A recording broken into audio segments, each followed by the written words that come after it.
this year. That's an understatement. Let's look at what some other teams can do to catch up. The Spurs can get healthy.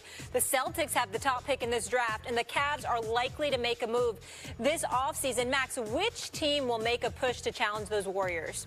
None of these teams can really challenge the Warriors. It's going to take outside-of-the-box thinking to give someone a puncher's chance to beat them. So, in fact, the team that I think has demonstrated in the recent past the willingness to take those kind of risks, think creatively, identify undervalued assets, play in a way that at least gives them a chance to pull off an upset, is the Houston Rockets with Daryl Morey. He's the one who should always the Spurs. You can't ever leave out the Spurs. I get it, everybody, I get it. But they still need the horses. They're not going to beat the Warriors without the horses. They need to add some big-time components. But the Rockets are the team, and Daryl Morey is the GM with a track record of identifying undervalued players like James Harden. We all knew James Harden was a really good player. Daryl Morey looked at him and saw that guy could be a superstar with his team of analytics, the whole thing. He realized that James Harden was much more special than most realized, and he pulled off a heist for them. He's the guy who hired Mike D'Antoni and thought, look, if we just double down on what D'Antoni was doing with the Suns, at least we have a chance, a puncher's chance. He said on a podcast in the middle of the season, look, we're not as good as the Warriors. We're not going to beat the Warriors unless we get lucky, because our style of play is such that if we get lucky, and we need to get lucky, we can maybe beat them 4 out of 7. And he's right. At least it's like a fighter, Stephen A., who's outclassed, and if he just keeps boxing with the other guy, with Floyd Mayweather, he's just going to keep losing every round. And so someone in the corner eventually says, okay, forget what we're doing, throw caution to the wind, go for the knockout. It probably means he'll get knocked out even quicker, but at least it gives him a chance to land a shot.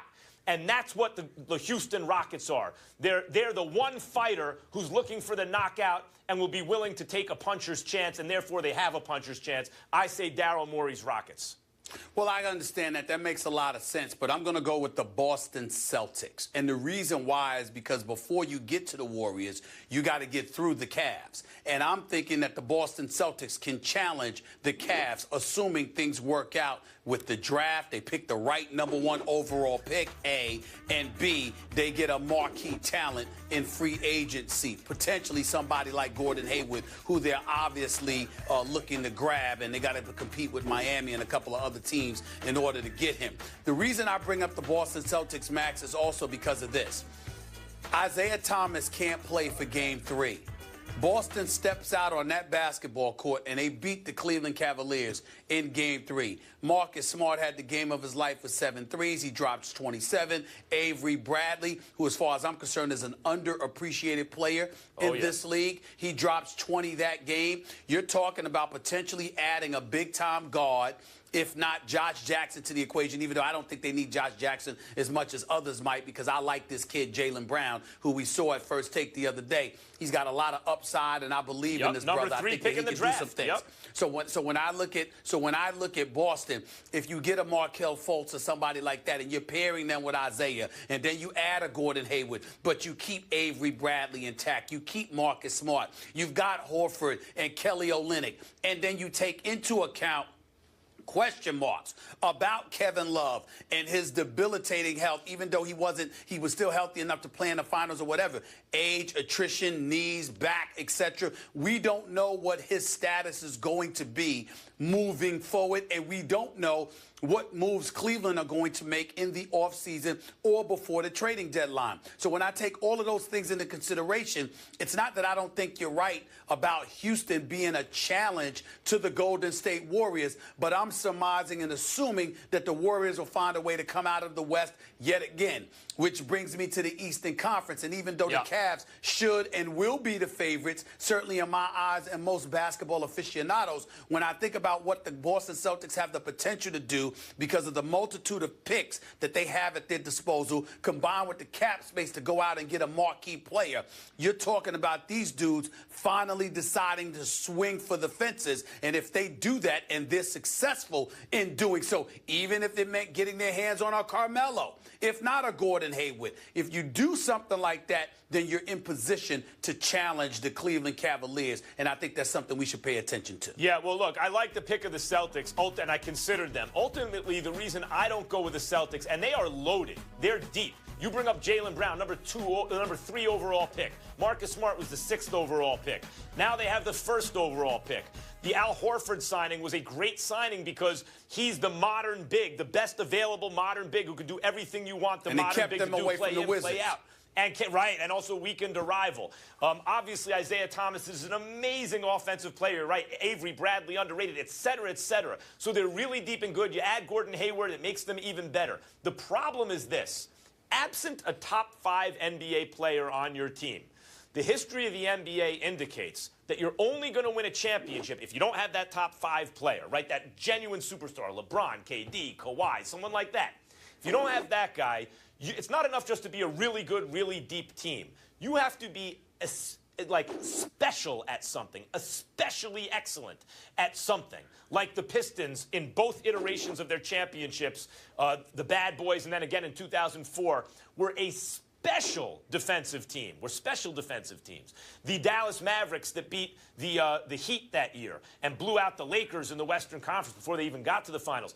That was a team that shot especially well, and they were also very tall. They were like the tallest team in the NBA, and they shot the hell out of the ball. So these Celtics, while they're deep and good, and I agree with you, there's a lot to like, unless one of the players you mentioned, even a Gordon Hayward, takes a kind of developmental leap qualitatively, they become something they're not right now. A top 5 player, a bona fide super-duper star. I don't see what they do that's so special that's it's gonna put them over the top against a team like, for example, Cleveland, who has the best player in the game and other all-stars. Well, keep in mind that the question involves challenging the Warriors. And obviously, you know, when you look at what could potentially happen to Cleveland, that's where everything becomes very, very interesting. Of course, we're not going to give anybody in the East an edge over LeBron James and Kyrie. We're just not going to do that. But at the same time, Isaiah Thomas, we looked at him and we said, okay, no, you can't be a number 1 option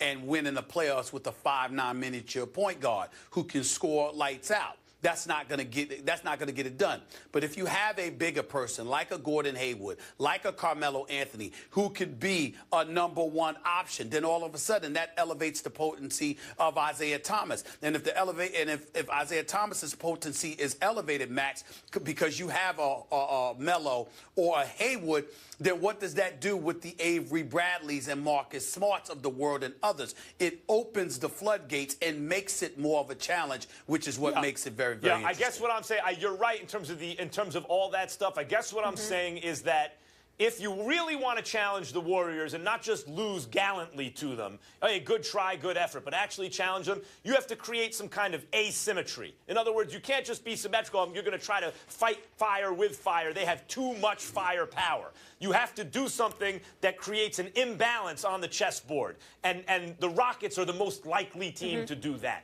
So ultimately, we're looking at the Rockets, Celtics, Cavs, and then, of course, we're not ever going to sleep on the Spurs. We also got to remember we didn't see much firepower from the Houston Rockets once some imposter, imitated James Harden, stole his jersey, and showed up to the game. We don't know who the hell was there. It wasn't James Harden. It wasn't James Harden. He'll respond from that performance. We shall see. Gentlemen, it wasn't James Harden. He doesn't have to respond. It wasn't him. Somebody stole his uniform. That was not James Harden. Whoever stole James Harden's uniform, give it back. All right, coming up, is the mega fight between Floyd Mayweather and Conor McGregor really about something else besides the actual fight? We'll tell you what that could be. Plus, after a fantastic rookie season, has Dak Prescott leapt into the upper echelon of NFL quarterbacks? Somebody at the desk thinks so. Stay tuned.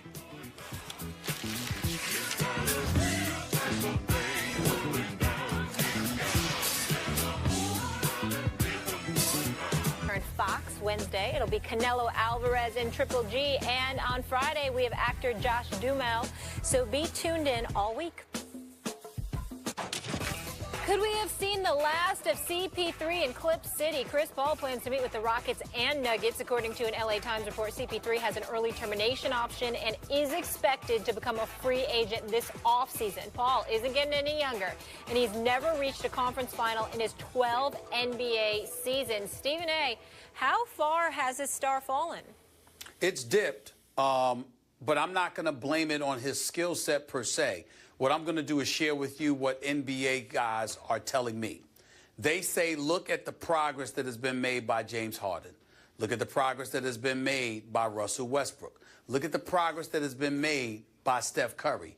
And then ask yourself, where does Chris Paul lie in all of this? They point to his greatness, but they also highlight the fact that it's the same greatness that he came into the league with. He's been consistently who he is. He's been a stellar floor orchestrator, arguably the best in the business in terms of literally orchestrating an offense and running the show. But at the same time, he hasn't elevated his level of play the way those other guys are. And then they combine that with the fact that he's never even played in a conference finals, while all of them have done at least that much. Russell Westbrook went to an NBA finals.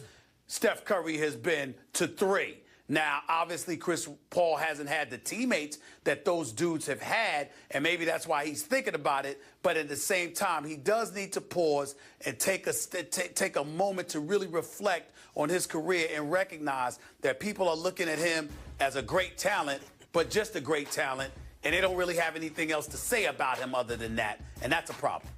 Well, his rookie year, he has shot 28% from 3. This last year, he shot 41% from 3. I don't know what people are talking about. If anything, one of the reasons Chris Paul can't improve much is because he's practically perfect. I mean, given his size and his speed, he doesn't have incredible speed and he's short. I don't know how much better one can play basketball. Look, he dribbles a little too much and stuff like that, but he was a complete product pretty early on. And is kind of a miniature LeBron James in a way. I mean, the guy is just amazing.